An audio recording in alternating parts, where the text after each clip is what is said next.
think Democrats win when we run on real solutions, not impossible promises. When we run on things that are workable, not fairy tale economics. You know, I don't understand why anybody goes to all the trouble of running for president of the United States just to talk about what we really can't do and shouldn't fight for.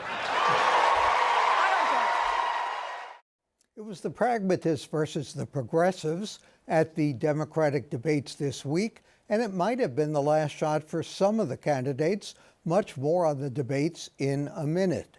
I'm Sam Roberts of the New York Times, and welcome to the New York Times Close Up.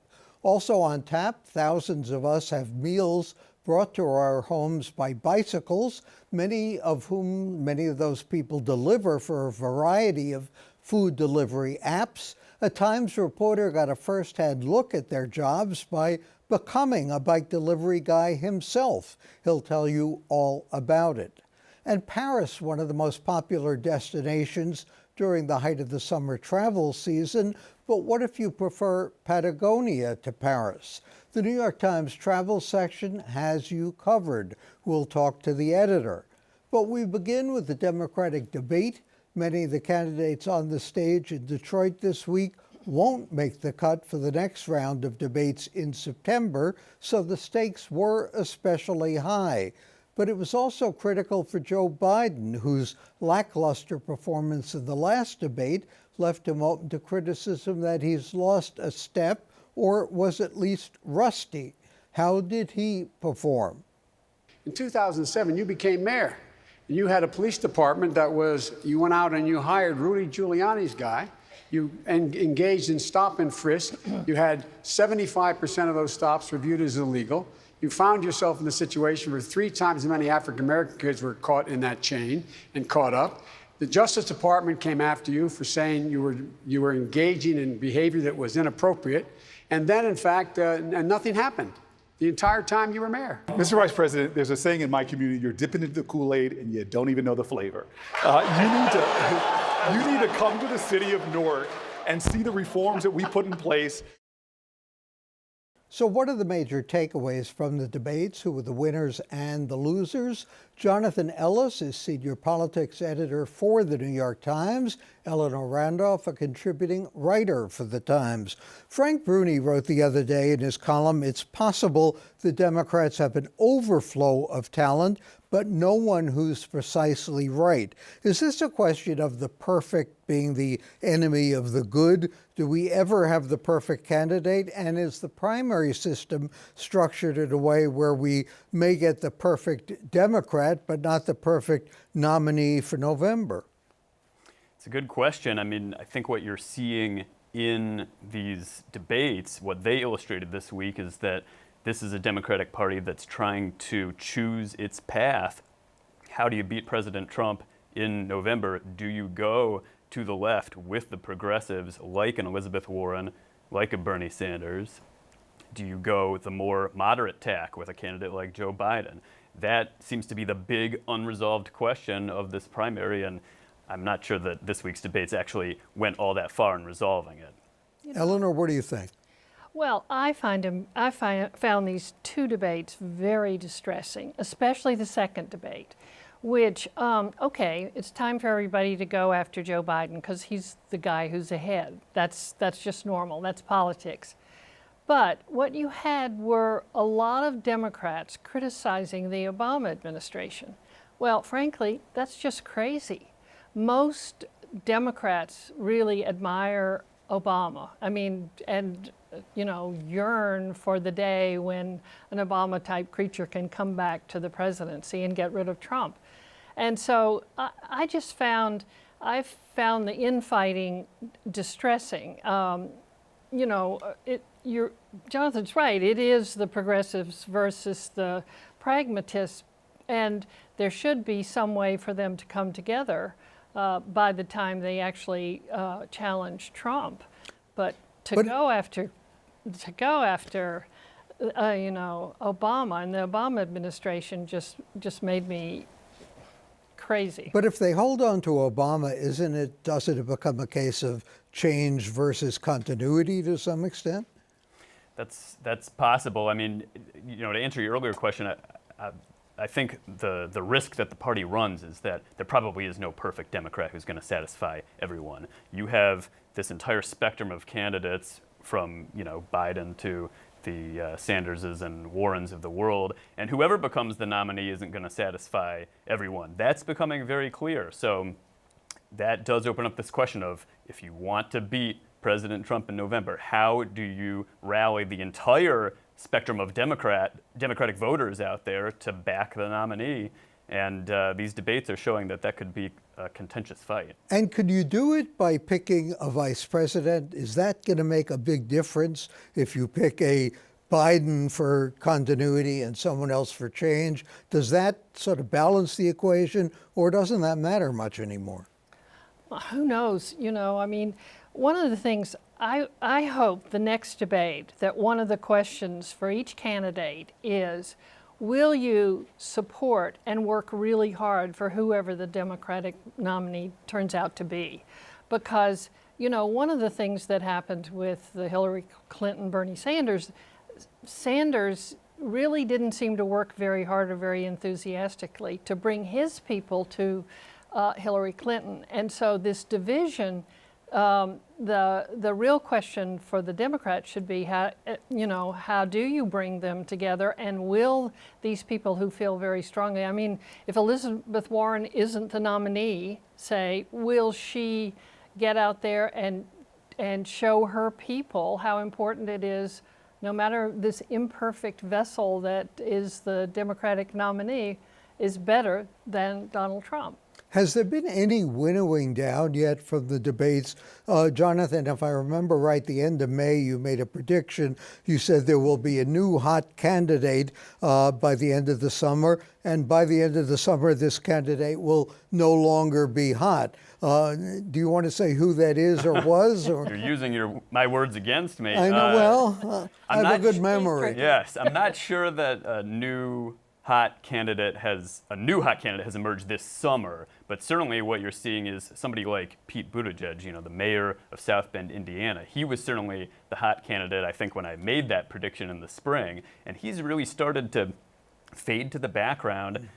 He looked good on paper. Polling. Looks good on paper, but in recent polling, he's really dropped out of the top tier of candidates, and he's following the exact same trajectory that Beto O'Rourke followed a month or two before him. Such star power when he launched his campaign earlier this year, and he has also faded to the point where he is in the very low single digits in some polling. We're about a year from the party conventions. Does polling really matter? No. No, it doesn't. But the person that really, there were some people who bubbled up. I thought Steve Bullock suddenly, he sort of appeared for me almost from nowhere, which is the New Yorker's version of Montana, of course, where he's governor. And Jim Ryan from Ohio and Bennett from Colorado.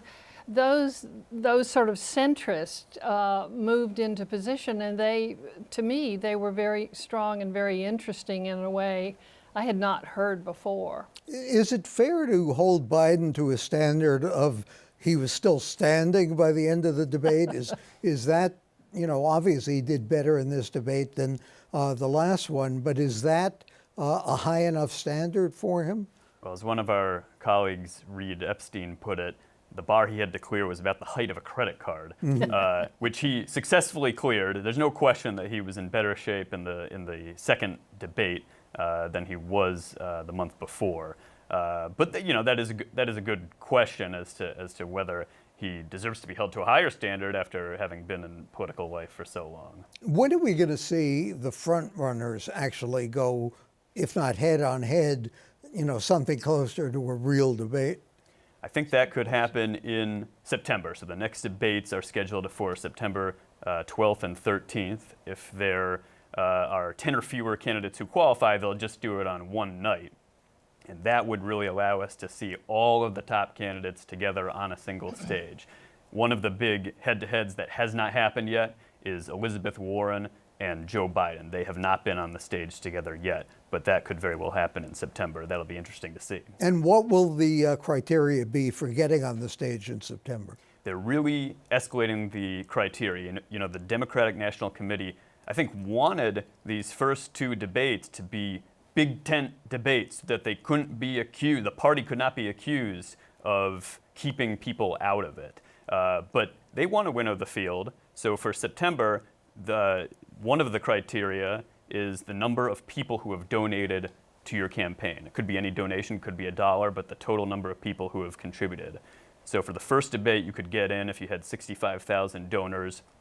That wasn't that difficult a threshold to meet. But they're doubling that for the September debate. You need 130,000 donors, and some candidates who, you know, seem like they are relatively big names. Think of, you know, Kirsten Gillibrand of New York.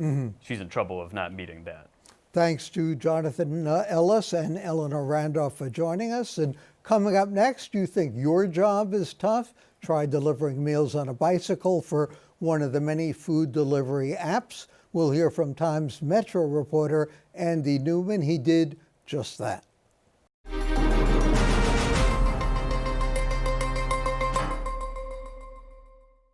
Neither rain nor snow nor heat keeps these couriers from the swift completion of their appointed rounds.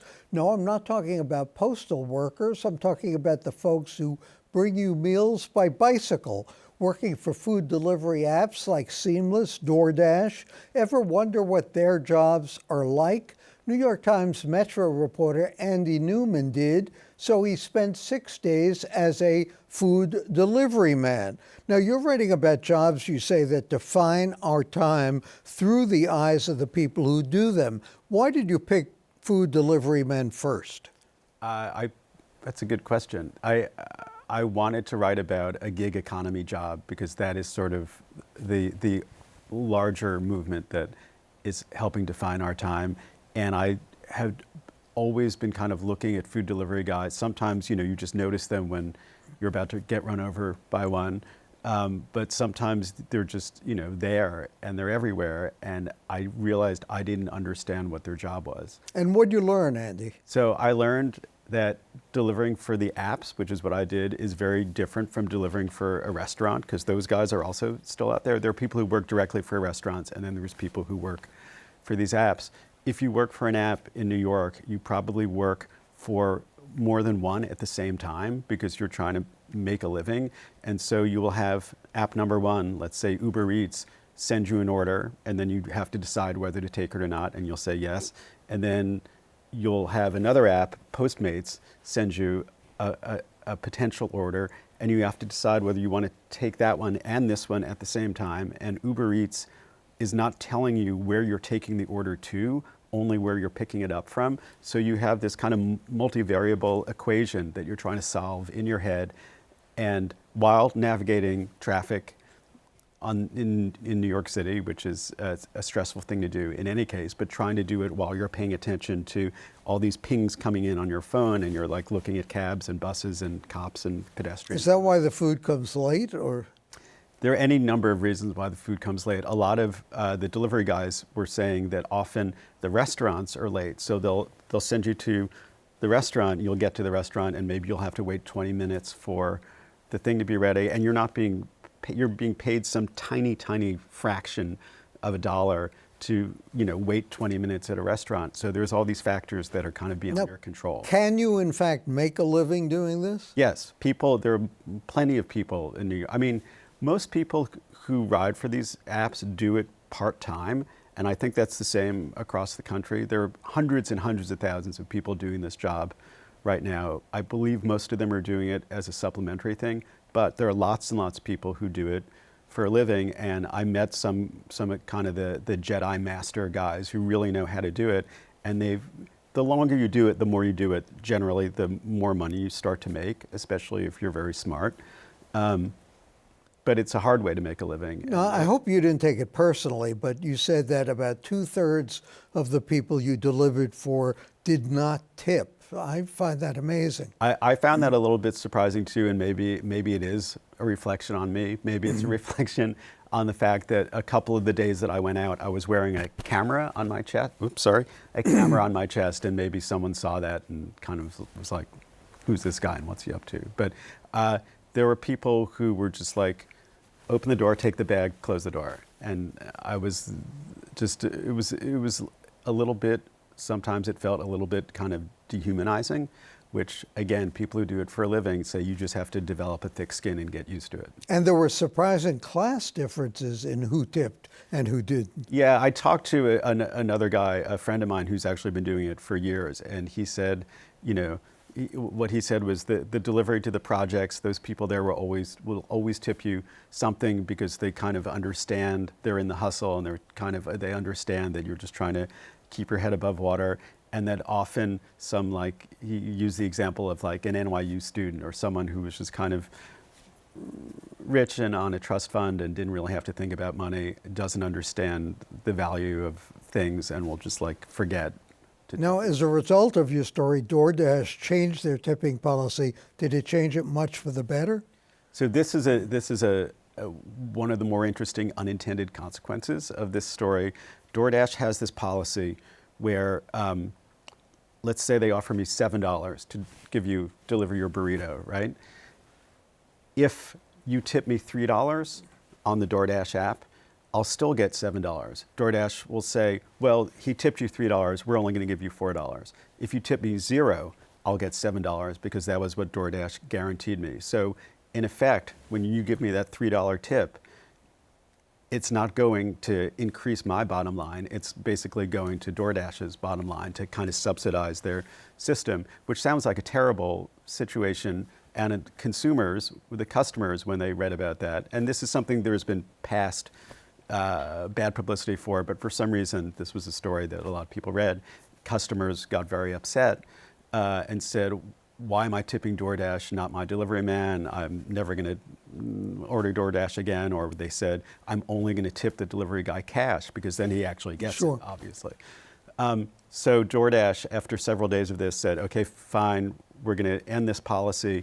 And from now on, the amount that the delivery guy gets paid will increase by the exact amount that you tip, which sounds like a tremendous victory for the delivery guys too. But what turns out is that DoorDash was paying a bit more than the other apps, usually, depending on what part of the country. And the delivery guys said that this system was actually kind of protecting them from lousy tippers.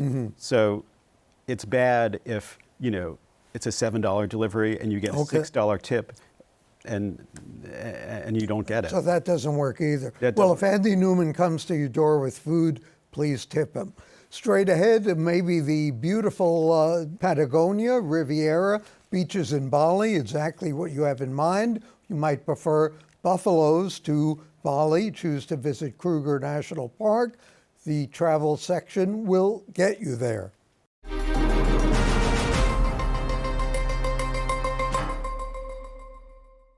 London, with its free museums, great theaters, amazing historical sites, always a popular destination for travelers.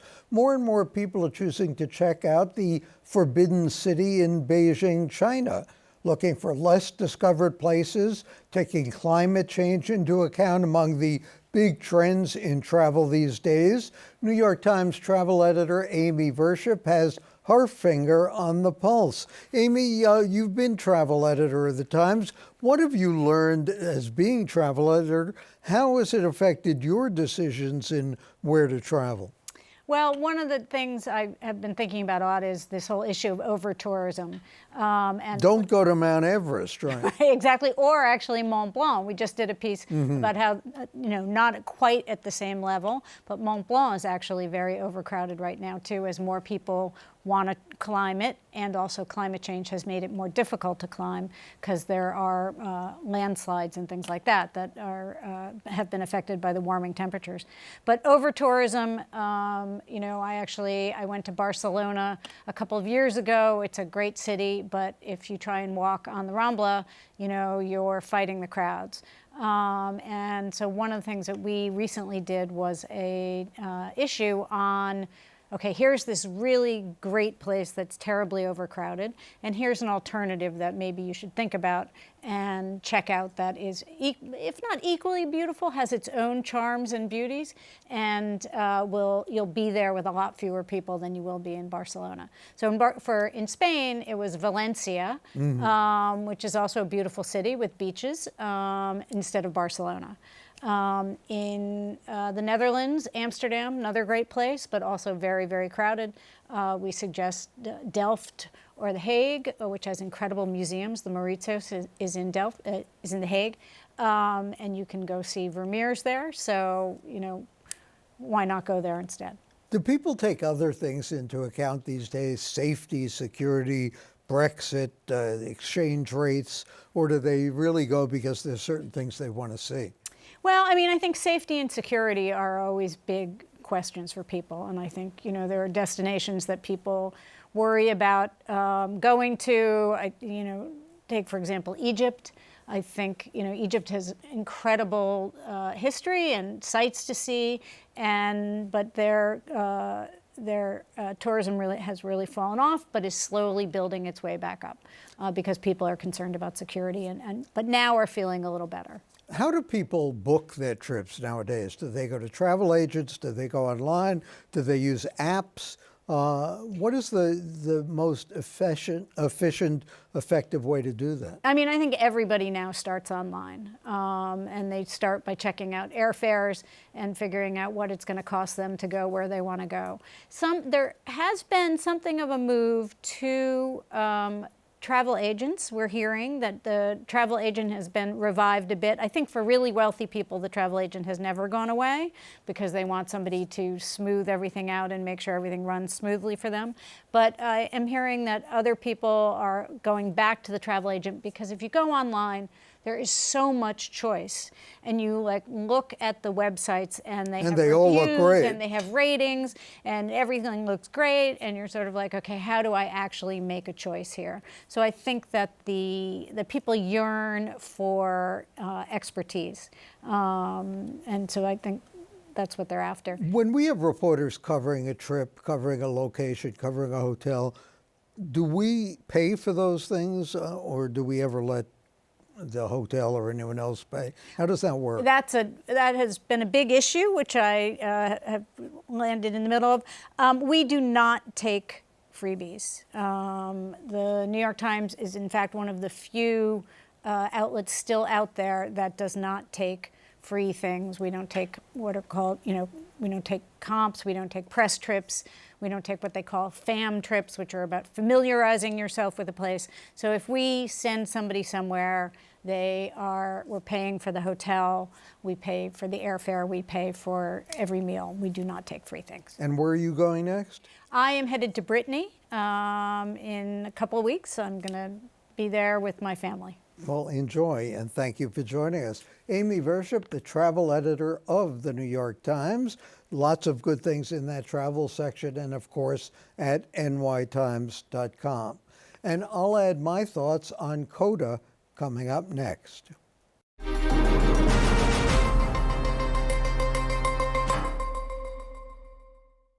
The night that Daniel Patrick Moynihan was first elected to the Senate in 1976, he declared proudly, "I ran as a liberal, I was elected as a liberal."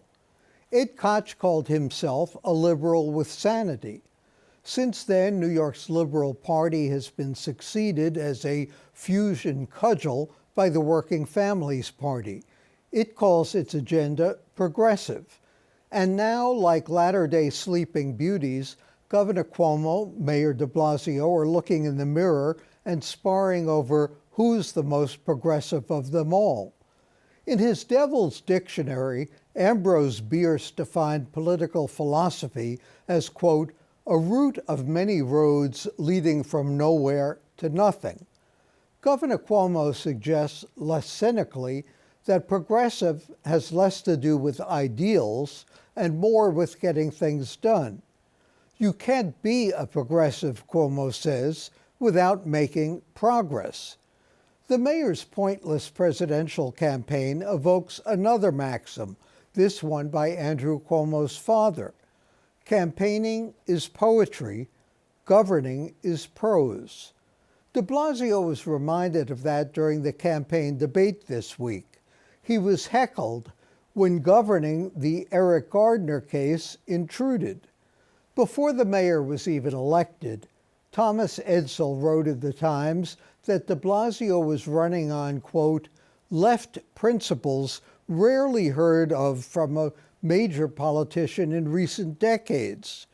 Does the advent of a new era of urban populism under de Blasio suggest that the country is moving in a decisively liberal direction, Edsall asked. It may be, rather, that the rise of de Blasio signals the growing strength of liberal forces within the liberal wing of the Democratic Party, a development that may actually work to prevent this wing from leading the entire country to the left. Watching the debate with the National Nominating Convention a year away, it's still too soon to tell. For the New York Times and QDTV, I'm Sam Roberts.